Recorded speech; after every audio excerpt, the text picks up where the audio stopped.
FM HD2 Orlando, W297BB Orlando, powered by New South Window Solutions. Click WDBO.com, a Cox Media Group station.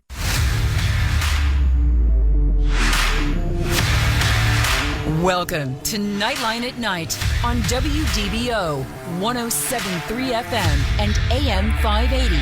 Night Nation's only call-in show goes live now.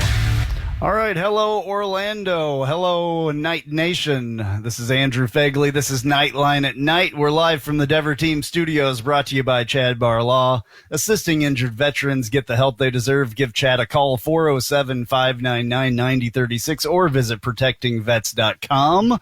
You can also call Travis Dever if you have New Smyrna Beach real estate needs, 386-690-1636. We're taking your calls if you want to talk to us, 844-580-9326, 844-580-9326, or you can use the open mic feature in the WDBO app. Once again, I'm Andrew Phegley, AP_Knightline on Twitter.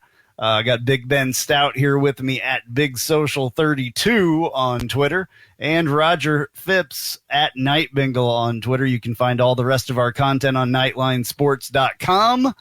This week, a big 63-14 win over Bethune-Cookman for our football Knights. It was a heck of a game. Were you guys out there? Did you enjoy the game?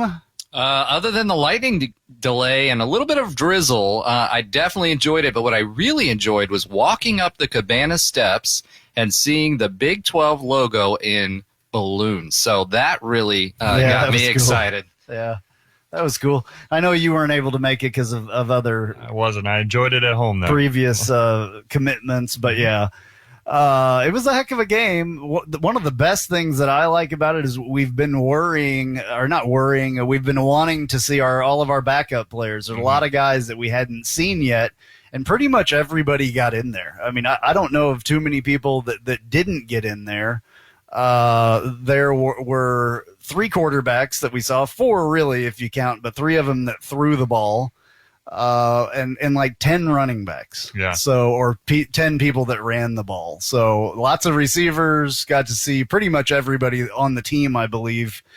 Even Dante Marks, which we hadn't seen at all hardly, but I think he got kind of banged up at one point. Yeah, he had crutches after the game, so he definitely got banged up somehow. We don't know what yet, but he's definitely hurt. Okay. Certainly like a lower leg injury, like he was limping off the field, looked like his ankle or something, but we'll see. Yeah, we'll see. I remember the play where he kind of went down. Also, the other big injury that is a huge one is Matt Lee. Matt Lee, yeah.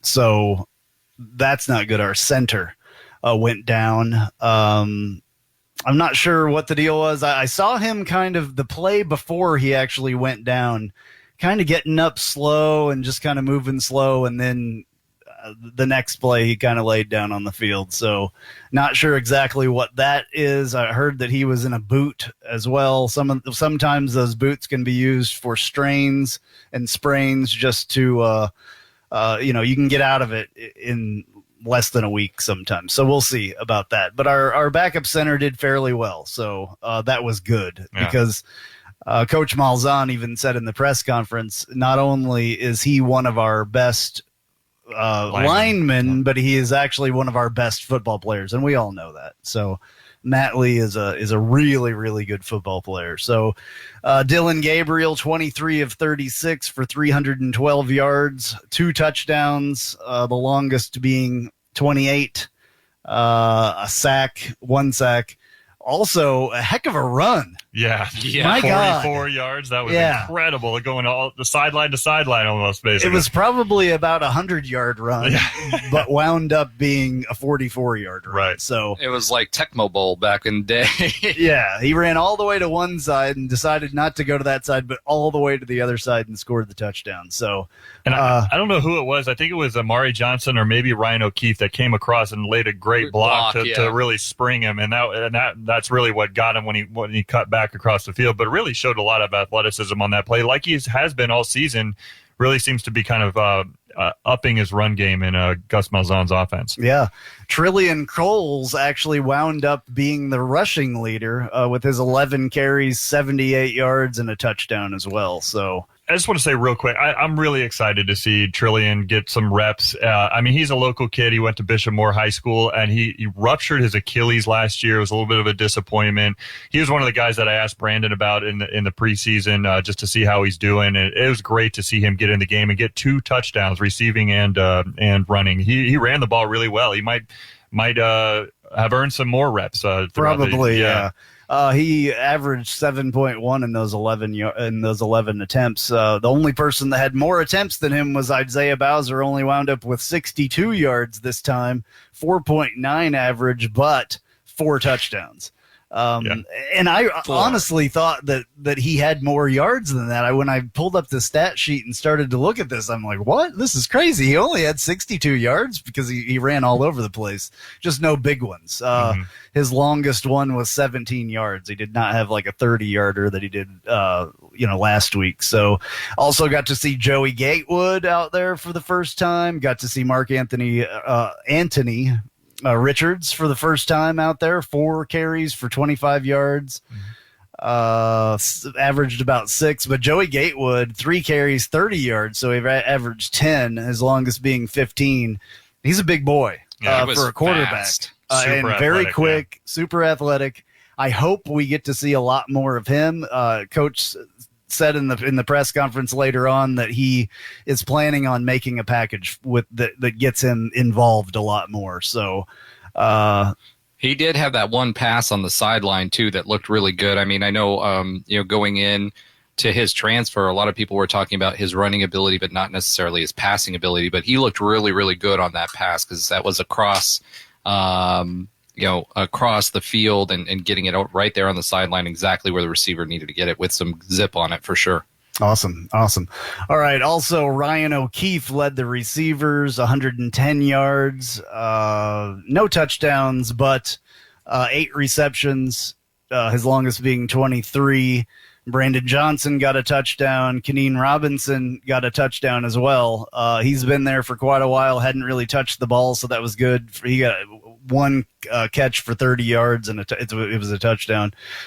Mark Anthony Richards, 2 receptions for 22 yards, 12 being the longest. Like I said, Dante Marks got a couple. Trillian Coles. I mean, there's all kinds of people in here that caught the ball. So field goals, no field goals. Still have not kicked a field goal at all. That's crazy. In the entire season. Yeah. 4 for 4 on 4th downs, though. Yeah. Well, you don't need to kick field goals when you make the 4th down. So, and then our kicker is perfect on extra points. So that's awesome. I believe that tied a record, actually, because he kicked 9 of them last night. Career high 9 extra points for Orbowski. His previous best was 8, and it was the most since Dylan Barnes in 2019. Oh, okay. So pretty good there. Yeah. How about those 4 touchdowns for the running back? I think that might be a record, too, in one game. I believe that tied Alex Haynes' record back in 2003 or something like that. Or 2002, I'll have to find it here. Here it is. Isaiah Bowser rushed for 4 touchdowns in the game, matching the UCF record for rushing touchdowns in a game. Alex Haynes, Kevin Smith twice, and Darryl Mack Jr. Okay, cool. Oh, that's right. Yeah, the championship game he had 4. And it was the 3rd time in his career that he's scored touchdowns in back-to-back games, and the 3rd time he's had multiple scores in a game. So just real quick, going to Caden Robinson. I mean, that was his touchdown was it was great to see. He made a great play where he kind of came back to the ball and helped Mikey Keene out, who was rolling to his right.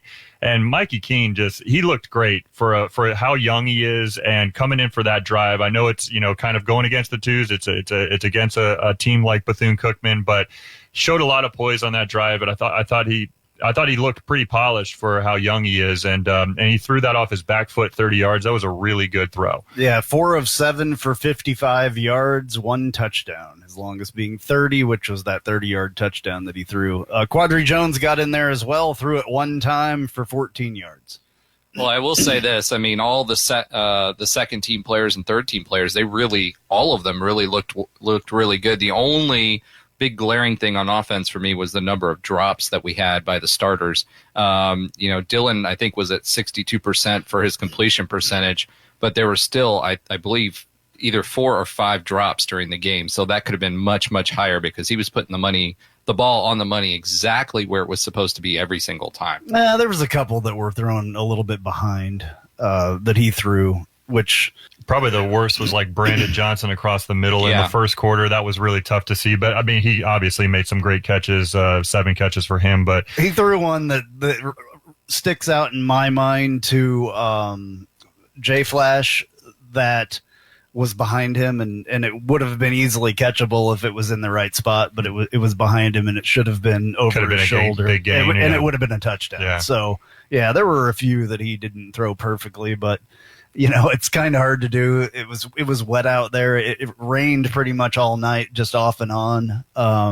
It just kind of drizzled. It didn't rain, like Florida rain. It just did that crazy drizzle thing. So everything had to be. It was like an annoying rain all night. It was just a drip, drip, drip. It's that annoying thing. So yeah. So I mean, Hescock was the big one that jumped out to me. I mean, again, like he threw one right to him, and that would have been an easy touchdown. Just dropped it. Right. Yeah. I do remember that one in particular was pretty bad. Here's what Coach Gus had to say about the game. First of all, just really want to thank our fans. Another weather delay. At the first, would have been easy to go home. They were loud. They brought the juice tonight. It was very impressive. I know our players and coaches really appreciate that. Overall, we talked all week about coming out and let's actually get better. And looking at it, I think we did get better as a team. We had 0 turnovers. The 8 consecutive drives we scored, I think we were pretty balanced. Did some good things. Defense, after probably the first 3 or 4 possessions started to settle down, they were keeping the ball away from us. The third downs, we're going to have to improve our third down defense. There's no doubt about that. But overall, I'm happy to have the win. A lot of teams around the country playing a lesser team goes out there and slops around and has an ugly effort. But I thought our guys did a good job. I just told them, too, that, we got a chance to play our 2s and our 3s. And when they went out there, they didn't slop around. I mean, they played good, clean football. That'll help us depth-wise, moving forward. So overall, very quality win, and glad to be 2-0. All righty. Well, there were definitely some issues at the beginning with the defense, and we'll get into that here just a little bit because we got to take a break. So we'll be right back on Knightline at Night. An auto accident can change your life forever. At Chad Barr Law, we are raising the bar on what to expect from your personal injury attorney. Hi, I'm Chad Barr, and I want you to know that our entire team is dedicated to providing you with the representation you deserve in your greatest time of need. If you or a loved one have been injured in an auto accident, call 407-599-9036 for a free consultation or visit chadbarlaw.com. At Chad Barr Law, our clients come to us in need and leave as family. Offices, Altamont Springs. Hey, this is Travis Dever, Kai's Real Estate, the Dever team, New Smyrna Beach. Your source for real estate and everything else, New Smyrna Beach. Proud sponsor of Knightline. Call me anytime at 386-690-1636. That's 386-690-1636. Let me show you my hometown, New Smyrna Beach, UCF's favorite beach. Go Knights and charge on. Looking for more out of your Porsche? Look no further than Flat6Motorsports.com. They have the widest selection of aftermarket Porsche parts anywhere in the world. With over 85 product lines and in-depth expertise, Flat6Motorsports.com is your one-stop shop for any Porsche performance needs. Whether you're shopping for intakes, exhausts, suspension, or tuning, they have you covered. Flat6Motorsports.com is the premier Porsche aftermarket specialist. Check them out at Flat6Motorsports.com. Hey, it's Tony Marino from Orlando's Evening News, and you're listening to Knightline at Night with my boy Andrew Phegley here on WDBO. And now, back to Nightline at Night on WDBO 107.3 FM and AM 580. Call now at 844-580-9326. All right, back on Nightline at Night with you. I'm Andrew Phegley, live from the Dever Team Studios, brought to you by Chad Bar Law. We're talking UCF football. You can give us a call, 844-580-9326, 844-580-9326. Got Big Ben Stout here with me and Roger Phipps. Once again, I'm Andrew Phegley. We were getting into talking about the defense just a little bit, and they got going a little bit slow in the first quarter, first half, kind of. Here's what Gus said needs to be improved. We just got to do better in third downs. If we'd have done a little better in third downs, I think we'd feel a little different. But we're stopping the run now, I'll tell you that. I mean, we're stopping the run, and that's a big factor moving forward. Okay, talk about stopping the run. This is pretty incredible. Actually, the pass defense is what's kind of hurting for us, but stopping the run. Teams are averaging 22 yards against us. That's insane. I don't care who we're running. 22 yards. We're averaging 272.5 against everybody else. Right. But other teams are literally averaging 22 yards. 44 yards is all in 2 games. Teams have only run for 44 yards against us.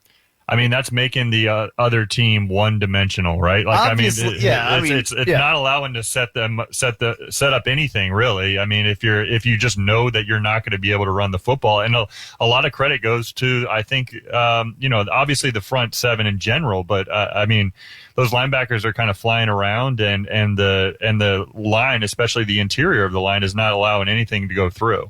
Well, yeah. I think that's why we were having a little bit of a problem with the DBs and the linebackers in coverage, was because, last game we flipped the script a little bit, went to man, and then threw the house at the QB to slow them down, and it worked against Boise State. We were doing the same thing. We got 5 QB hurries in this game, which is great.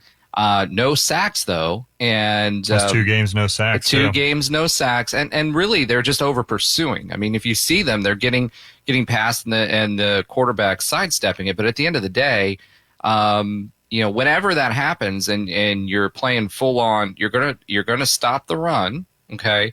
But you've got to get to the quarterback to disrupt the pass, because it leaves your DBs on an island. And that's kind of what's been happening in my view, especially the middle of the field, when their game plan was clearly to get the ball out quick.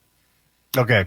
Yeah. Also, teams are averaging 259 yards passing against us, which isn't good at all. Averaging 5.6. They're 90 for 54 against us. So, or 54 for 90. 90 attempts, 54 completions, 2 interceptions against us. So that's never good, and they really need to clean that up. Obviously, a lot of that is hurting really bad. So a total of 518 against us. We have a total of 700, almost 699. So that's not good. So that's definitely something that needs to be worked at. When you start looking at these stats that compile everything, I finally found them. I've been looking for them.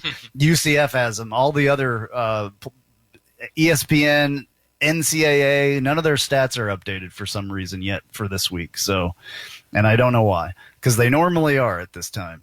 But anyway, Isaiah Bowser is also one of the top running backs, not as far as yards, but as far as touchdowns.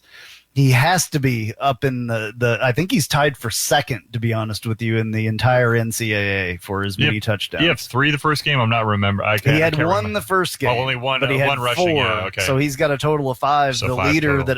that I'm aware of only has 6. Yeah. And I don't even know who that is. So he's averaging 115 yards a game since he had fairly low attempts this game, but he's got 45 attempts altogether. 234 yards, 231 net, averaging, like I said, 5.1, but with 5 TDs, he has to be up there pretty high. So He's an every down back. It's really, Thunder and Lightning rolled up into one, right? He can do the goal line stuff. He reminds me a lot of those backs that came right after Kevin Smith, Latavius Murray, and Bryn Harvey, especially. He reminds me a lot of those guys. Could speed in the open field, but really that a lot of power. I wish that we had more years with him. This is what I hate about some of the transfers, especially the grad transfers that only have the 1 year. Yeah. All right, we're going to take another break. That was quick.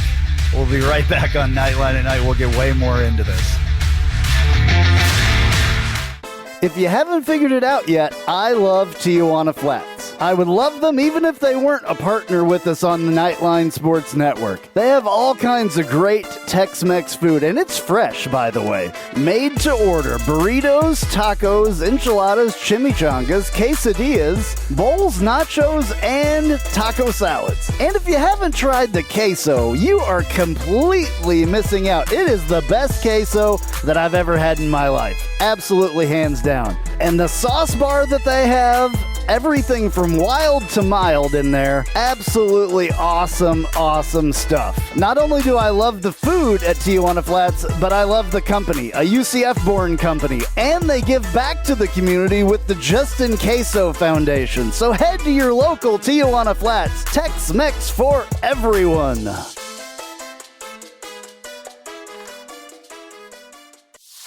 Hey Jeep Wrangler owners, have you ever sat in your office at work and watched the rain just pour into your Jeep because the weatherman said that there was a 0 chance of rain?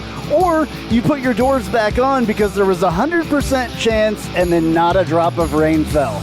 Well, there's a company out there that can help take the worry away and give you the peace of mind to be without your doors. The company's called Life Without Doors. They make waterproof rain curtains and dash covers for Wranglers. Life Without Doors is there to help make the decision to leave the doors at home an easy one. Find out more at lifewithoutdoors.com.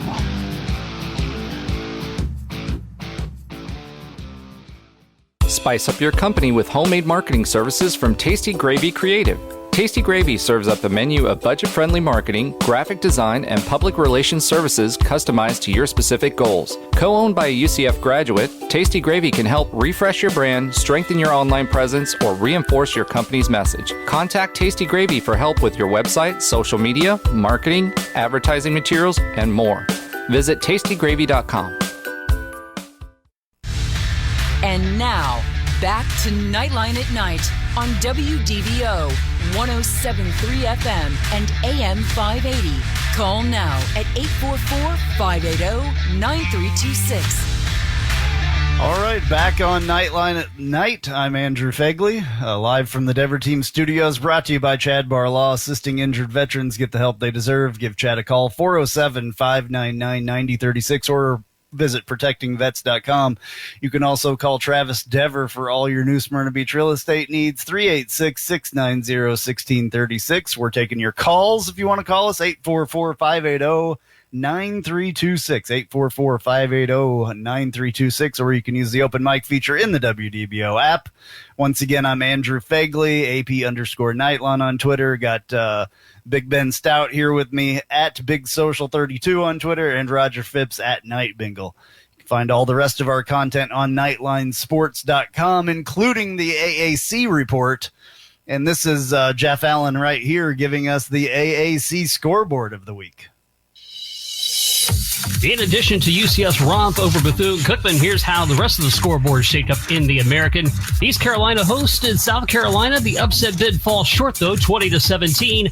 Tulsa tried to upset Oklahoma State, but they came up short, 28-23. The Gators roll over South Florida, 42-20. Tulane runs over Morgan State, 69-20. They rushed for almost 300 yards in that one. Temple, a big win over Akron, 45-24. Cincinnati, the 7th-ranked team in the country, easily over Murray State, 42-7.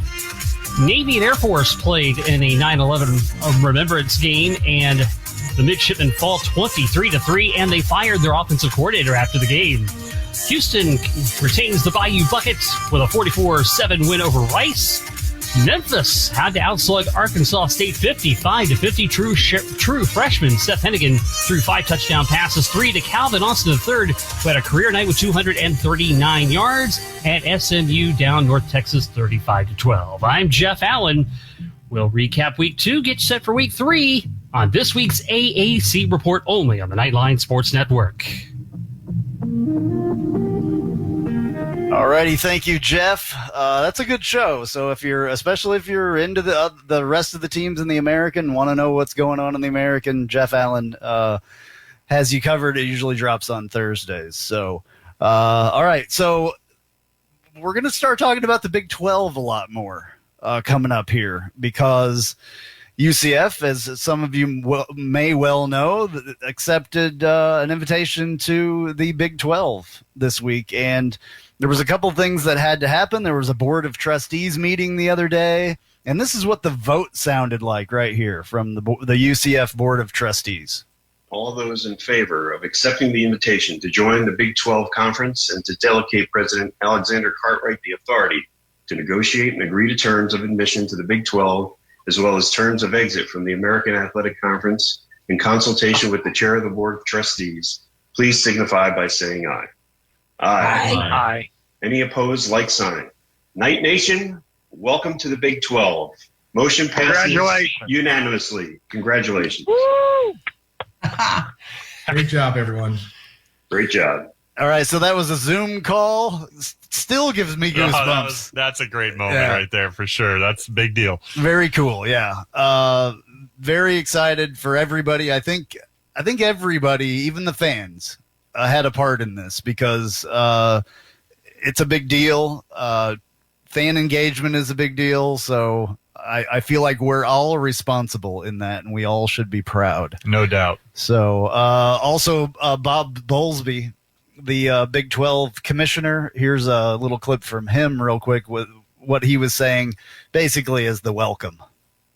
We are very proud to have Central Florida joining the Big 12. You will make an immediate and long-lasting impact on the Big 12 Conference. You'll do it by the way you conduct yourselves. You'll do it by the way you compete. You'll do it by the shared privileges that we all have of shared academic credentials and shared academic accomplishments. And I couldn't be any more excited to have your university joining the Big 12 Conference. And the first day of competition for the Knights can't get here soon enough. So thank you very much for your consideration. Thank you very much for the manner in which you've gone about this process. And I look forward with all appropriate enthusiasm to a long and successful relationship. So thanks very much.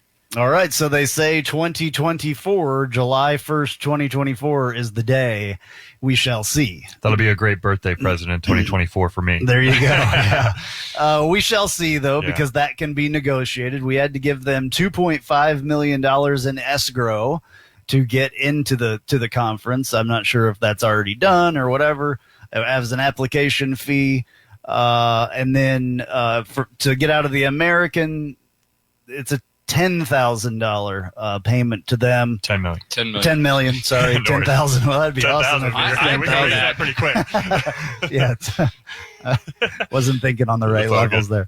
10 million, which is probably going to be negotiable, because I think we'll wind up paying a little bit more than that, because I'm pretty sure we'll wind up getting out of the American quicker than that. I'm going to predict 2023 at the latest. That we take on and actually compete in the Big 12, maybe even sooner, from things that I've heard. Well, sooner would be like next year. I mean, that would be right away. Yeah. That'd be awesome. Well, UConn did set precedent for that with a $17 million buyout, because they only took a year to do it. Now, they took it, the route that they took was they took it out of basketball credits that were owed to them, revenue from the college football playoff, et cetera, and then the rest of it they spread out over time. So they didn't actually come out of pocket with $17 million. They just took less money going out. Yeah, I don't think anybody cares where the money comes from, as long as the Big 12 gets the money. Yeah, or the American gets the money so we can get out. Right. You know,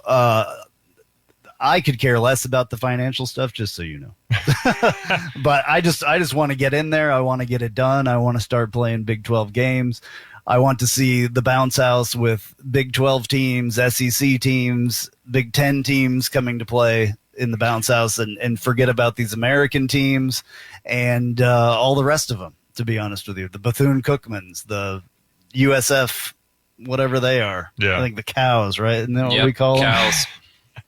Yeah. Got to do that. I mean, when you think about it, though, I mean, to speak one more time about the financial side, I mean, the return on investment is really quick when you think about if we got to pay $10 million or even $17 million, we're getting almost triple or maybe even 5 times the amount that we would get, depending on what happens as far as a TV contract, future TV contract gets, than we would be getting in the American. So, I mean, that return on investment can happen really quickly. Yeah, they also, after this in the board of trustees meeting, they also extended a credit from the school of UCF to the athletics, because they're separate companies. They extended them $10 million in credit. They had taken out $5 million in credit from them earlier in the year, and then they changed that, and it's a gentleman's agreement of $10 million now. So we've got the money. The money's there. Just need to get it done. So we shall see how fast that goes. But there's lots of things that this means, though. One of the things is that the Big 12 does not have men's soccer, which is a very important program at UCF. Did not realize that. And Terry Mahajer said in the press conference later that possibly that would stay in the American, and possibly that would go someplace else, because UCF has one of the better programs in the entire nation as far as men's soccer goes, and he didn't think that we would have any issues finding a conference to play that in. So, yeah, CUSA was an option that's been dropped several times. Several other bigger schools, SEC schools, actually play in Conference USA's affiliate members. So other Big 12 teams play in Conference USA. Yep. So, if that makes sense. There are other Big 12 teams that have men's soccer. They just don't play in the Big 12. So there was a really good article, kind of like a conglomerate article on ESPN Plus on ESPN.com about just what it means and all that. And I learned something from Angie Adelson's part of that. What does UCF bring to the table among all the obvious things that we've talked about at length? I learned that UCF has the 9th most nationally televised games in the country in the last 5 years. I mean, that's the brand that we have built. I mean, you mentioned the fans earlier. I mean, the engagement. I mean, we are a national brand that has a lot of recognition, and I think that among the media markets that we're bringing to the table, along with some of the others, especially Houston, that are bringing to the tables, I think it's a great addition to the Big 12. Absolutely. I think all the schools that they chose, BYU, Cincinnati, Houston, and UCF, all those schools bring a lot to the table. No doubt. The longest one playing football, honestly. You know who it is? Yeah, I do. Roger, do you know who it is? Yeah. The team out of all those that have played football the longest. Cincinnati. Yeah, Cincinnati. Yeah, it's crazy. Which I didn't know that at first until I looked at a timeline, which was shocking. Obviously, UCF would be the youngest Power 5 school, obviously, ever. So that's a big deal. And the only reason I knew that was because they actually have the oldest football stadium in FBS. Okay. Well, that's cool. I think Kansas has one of the second oldest. Really, I'm dead serious. I think it was from World War I or something. Wow, it's awesome, but it's old. So good to keep Cincinnati and Houston in there. I think in the same conference with us. I'm glad that another team that we mentioned sometimes didn't go with us. Very happy that they didn't. In fact, Mike Bianchi, I've got the paper laying right there beside you, Roger, and it said that USF Sports had its worst week in its history. He also said that he thought that they should go with us, and I'm like, what? Well, where did that come from? Well, I think as somebody who believes a little bit in karma, I mean, Judy Genschaff and Matt Grothe and their old coach back in the day, whose name is escaping me right now. That's fine. It doesn't matter. It doesn't matter anymore. It doesn't matter anymore. Like, I mean, you guys, tried your best, but here we are a couple decades later, and we're in the right position. They didn't try their best. That was the problem, is they didn't try their best. They thought it was going to be delivered to them. All righty. Well, we got to take another break. We'll be right back, and we'll have our Tijuana Flats Hot Take of the Week score predictions. I'm Jeff Allen. Join me each and every week on the Knightline Sports Network for the AAC Report. We bring you in-depth coverage of each school in football, basketball, baseball, softball, soccer, golf, tennis, and more, as well as bring you insider interviews and focus in on the biggest games and news of the week. That's all right here each week on the AAC Report, only on the Knightline Sports Network.